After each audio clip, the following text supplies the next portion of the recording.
देश में इस समय महाराष्ट्र के राजनीतिक संकट को लेकर और राष्ट्रपति चुनाव को लेकर हलचल तेज है। महाराष्ट्र में भारतीय जनता पार्टी शिवसेना नेता एकनाथ शिंदे के सहारे उद्धव ठाकरे की सरकार गिराने की जुगत में लगी हुई है, तो वहीं अब इसे लेकर पश्चिम बंगाल की मुख्यमंत्री और तृणमूल कांग्रेस की मुखिया ममता बनर्जी ने बीजेपी पर निशाना साधा है। ममता बनर्जी ने बीजेपी से कहा कि भारतीय जनता पार्टी के पास राष्ट्रपति चुनाव के लिए पर्याप्त नंबर नहीं है, इसीलिए महाराष्ट्र में सरकार गिराने की कोशिश कर रही है। ममता बनर्जी यहीं नहीं रुकी, उन्होंने बीजेपी पर तंज कसते हुए कहा कि महाराष्ट्र के बागी विधायकों को असम के बजाय बंगाल भेज दीजिए, हम उनकी अच्छे से खातिरदारी करेंगे। ममता ने कहा कि महाराष्ट्र में अभी जो हो रहा है वो हैरत में डालने वाला है। बीजेपी पर आरोप लगाते हुए बोली कि भारत में अब लोकतंत्र काम भी करता है, इस पर भी शक है। कहाँ है लोकतंत्र? क्या ऐसे ही चुनी हुई सरकारों पर बुलडोजर चल जाएगा? हमें लोगों के लिए न्याय चाहिए, उद्धव ठाकरे के लिए न्याय चाहिए। इनका क्या है, अभी महाराष्ट्र में सरकार गिरा रही हैं, फिर दूसरे राज्यों में भी कोशिश करेंगे। बता दें कि सिर्फ ममता बनर्जी ने ही बीजेपी पर निशाना नहीं साधा है, बल्कि इस समय कांग्रेस और कुछ दूसरे विपक्षी दल भी बीजेपी पर आरोप लगा रही हैं कि राष्ट्रपति चुनाव की वजह से महाराष्ट्र में सरकार गिराने की कोशिश की जा रही है। अब इसी पर ममता भी यही मानती है कि बीजेपी के पास नंबर ही नहीं है, इसी वजह से महाराष्ट्र में सरकार को अस्थिर करने के प्रयास किए जा रहे हैं।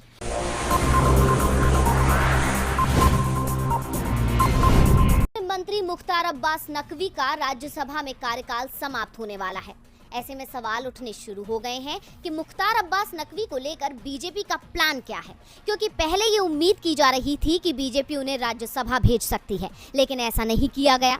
जिसके बाद कयास थे कि उन्हें लोकसभा भेजा जा सकता है, लेकिन उन्हें उपचुनाव में भी टिकट नहीं दिया गया। ऐसे में ये माना जा रहा था कि अब बीजेपी सरकार ने अपनी कैबिनेट से एकमात्र अल्पसंख्यक मंत्री का भी पत्ता काट दिया। लेकिन बीजेपी ने तो मुख्तार अब्बास नकवी को लेकर कुछ और ही प्लानिंग कर रखी है और बीजेपी ने उन्हें जम्मू कश्मीर चुनाव के लिए अहम मोहरे के तौर पर इस्तेमाल करने की रणनीति बनाई है। दावा किया जा रहा है कि बीजेपी ने नकवी को जम्मू कश्मीर का उपराज्यपाल बनाने की तैयारी कर ली है। ऐसा करके पार्टी एक तीर से दो निशाने लगाने की कोशिश कर रही है।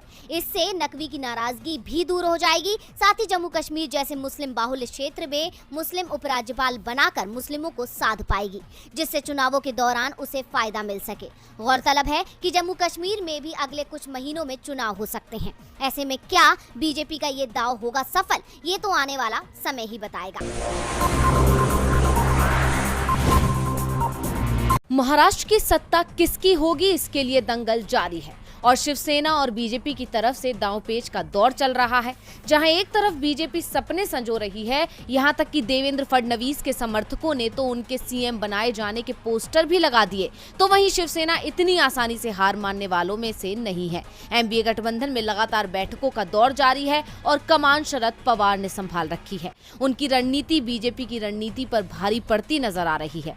ऐसे में बीजेपी में डर है कि कहीं उसका बना बनाया खेल बिगड़ ना जाए और यही कारण है कि बीजेपी शरद पवार को डराने की कोशिश कर रही है और उन्हें धमकी दे रही है। और ये आरोप लगाया है शिवसेना सांसद संजय राउत ने कहा, भारतीय जनता पार्टी राष्ट्रवादी कांग्रेस पार्टी के प्रमुख शरद पवार के खिलाफ बयान दे रही है और उन्हें धमकी दे रही है। भाजपा के एक केंद्रीय मंत्री ने कहा कि अगर एमवीए सरकार को बचाने की कोशिश की गई तो शरद पवार को घर नहीं जाने दिया जाएगा। एमवीए सरकार बचे या ना बचे, शरद पवार के लिए ऐसी भाषा स्वीकार्य नहीं है। अब शिवसेना सांसद के आरोपों में कितनी सच्चाई है ये बता पाना तो मुश्किल है, लेकिन इस पूरे घटनाक्रम में बीजेपी की जो भूमिका नजर आ रही है वो इस तरफ इशारा करती है कि बीजेपी सत्ता पाने के लिए कुछ भी कर सकती है। वहीं शिवसेना हार मानने वालों में से नहीं है और लगातार बैठकें और मंथन कर महाराष्ट्र में आए इस सैलाब को थामने की कोशिश कर रही है। अब इस लड़ाई में किसकी जीत होगी, इसी पर सभी की नजरें टिकी हुई हैं।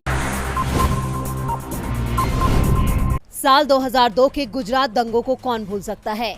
इन दंगों के जख्म आज भी पीड़ित लोगों की आंखों में आंसू ले आते हैं। इन दंगों की वजह से गुजरात पूरी दुनिया के केंद्र में आ गया था। 2002 में 1000 से ज्यादा मुसलमानों का खून बहा दिया गया था। गुजरात में 2002 में हुए दंगों के मामले में तत्कालीन सीएम नरेंद्र मोदी को एसआईटी के क्लीन चिट को चुनौती देने वाली याचिका को सुप्रीम कोर्ट ने खारिज कर दिया है। पूर्व कांग्रेस सांसद एहसान जाफरी की विधवा जाकिया जाफरी ने यह अर्जी 2018 में दाखिल की थी। इस पर सुनवाई करते हुए जस्टिस A.M. खानविलकर, दिनेश माहेश्वरी और C.T. रवि कुमार की पीठ ने 9 दिसंबर 2021 को फैसला सुरक्षित रख लिया था। दंगों के मामलों की जांच कर रही SIT की ओर से दायर क्लोजर रिपोर्ट को चुनौती दी गई थी, जिसमें 64 लोगों को क्लीन चिट दी गई। इनमें से एक प्रधानमंत्री नरेंद्र मोदी थे, जो गुजरात के तत्कालीन मुख्यमंत्री थे।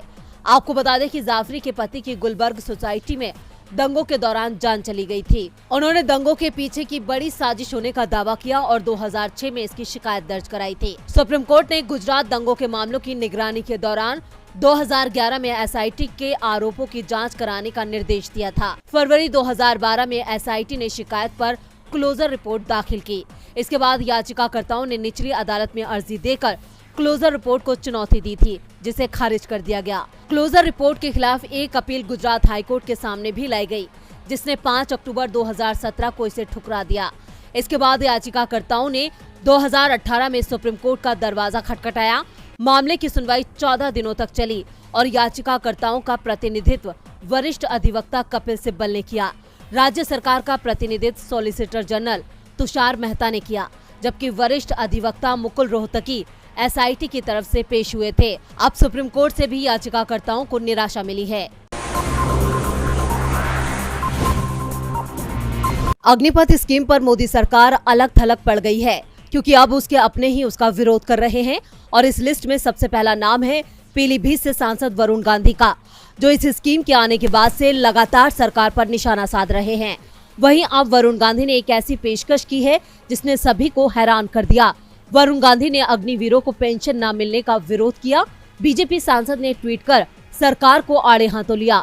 उन्होंने कहा, अल्प अवधि की सेवा करने वाले अग्निवीर पेंशन के हकदार नहीं है, तो जन प्रतिनिधियों को ये सहूलियत क्यों?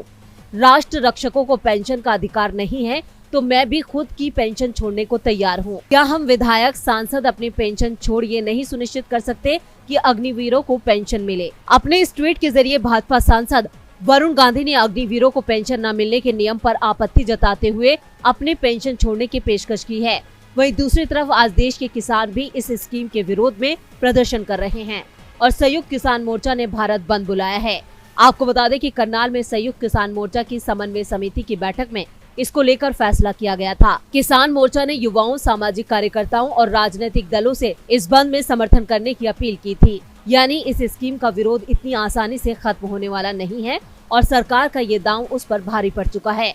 ऐसे में देखना होगा कि सरकार कब अपनी जिद छोड़ती है।